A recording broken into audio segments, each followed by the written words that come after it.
Yeah. Kahawa. Eh, Not too close Sorry. now. Yes, that's better.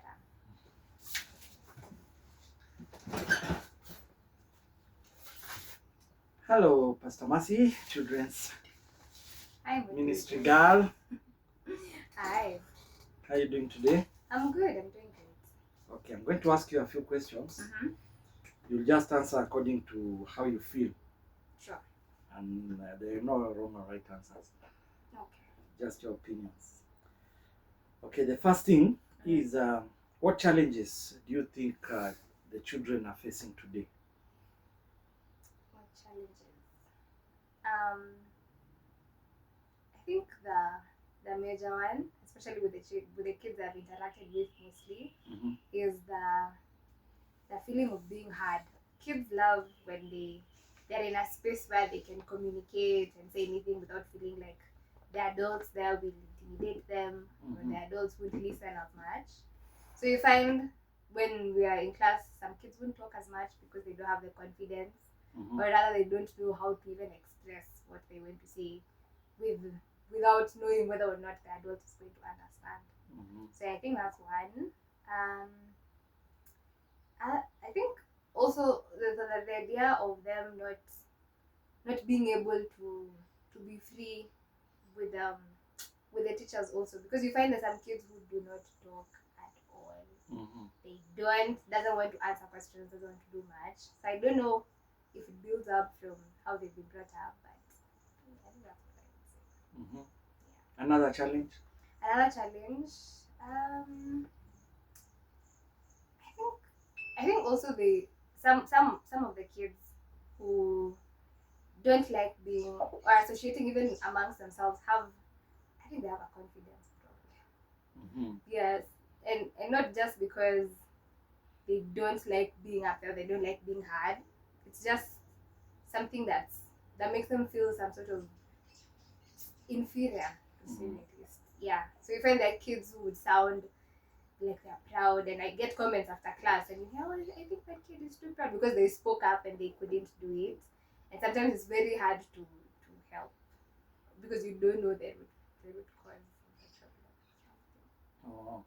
problem. What issues do you think kids today are dealing with? What issues? Issues as in something things they go through or problems that affect them at large. Yeah. I think problems from home, maybe having parents who quarrel a lot. I also think maybe school largely. I think some of them carry that pressure of not being good enough in class or something. It affects their social life, affects them just at large.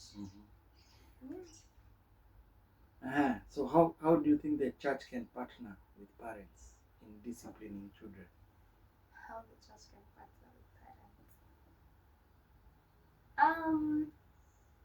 I think some of the Sunday school teachers, I think in a way they play a parenting role to the kids on Sundays only, and I feel like sometimes it should be like that. For example, I think in church there was a time I asked you about the VBS and we don't have it, but you find that those small programs where Sunday school teachers get to sit with kids. Some of them, I think in some churches, invite parents as well to just be there with the kids if they're available, to just show that we can all help nurture them in a way. So I think teachers, there's a need for more Sunday school teachers. There's a need for it to be taken up as a role that is very, very important, not just to keep the kids quiet or something or in class as church is going on, but to just help them grow as responsible human beings, I would say. Yeah. So I'm from a theological school, East Africa. East Africa. KAG East. Yeah. So how can KAG East, for example, a theological school, what can it do to train more children ministers? To train more children ministers. Like yourself. I don't know how possible it is to be on a one-on-one basis, But I feel like there should be even a guideline or just written material. Curriculum.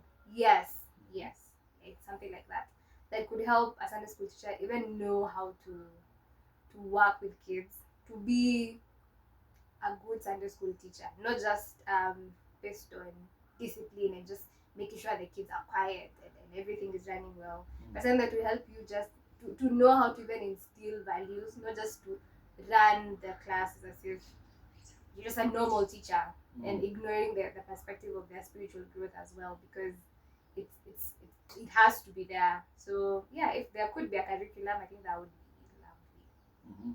Yeah. What else? How else?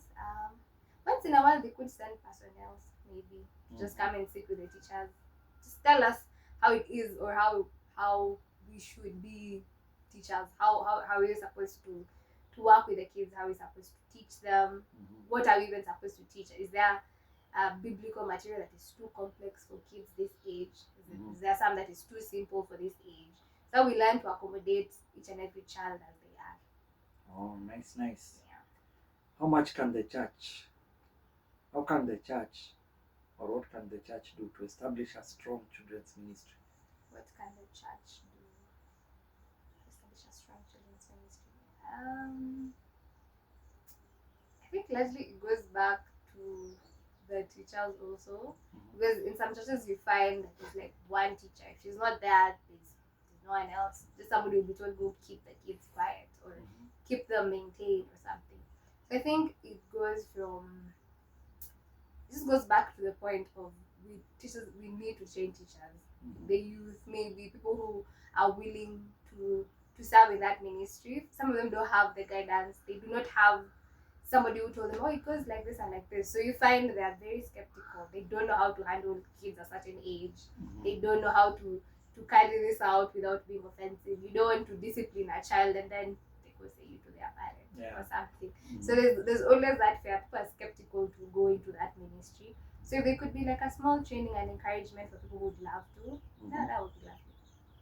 Awesome. Do you have any additional comments? Any additional comments? Being a Sunday school teacher is lovely. I think if there was more that I could learn about it and how to do it in a better way, I think I would really appreciate that. Yeah. Thank you very much for your time. You're welcome. And your day. And that was really awesome.